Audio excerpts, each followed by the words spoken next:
আজকে কার মারমো কার থস্তব বিল্লাল লেউটার নাম তার আগে ইয়ের মুখের ভাষাগুলো শোনো তারপরে আমি ইয়ের সাইয়াই বাইরে আপু। এই জুয়েল খানকির ছাওয়াল, তুই যাস নাই কেন?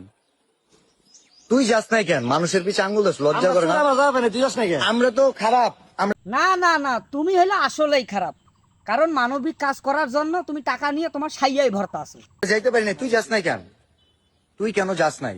বাচ্চা তুই এগুলো নিয়ে ব্যবসা করতেছে তুই ভাই অনলাইনে। শুনই, তুই যদি বউরে দিয়া গোসল করানোর ভিডিও বানাইতে পারস। আমি জানি না যে তোমার বিয়ে হয়েছে কি না, আমি যেটা জানি না, তা এক কাজ করো, তুমিও বিয়ে করে গোসল করার ভিডিও বানাও, ভাইরাল হবা, আরো বেশি ভাইরাল হবা। তুই যদি ব্রা বিক্রি করতে পারস তোর। আচ্ছা আমি বুঝলাম মানুষ একটা ব্যবসা করতেছে, এটা নিয়ে টোল করার কি দরকার?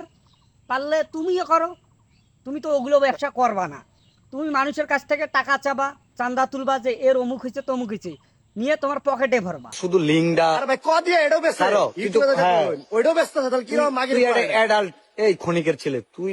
আর মানুষকে যে তুমি বললা ক্ষণিকের ছেলে, তা তুমিও তো সাইয়া, তুমিও তো ক্ষণিকের ছেলে, তোমার সেটা বরাবর একটা লাত্তি তুমি।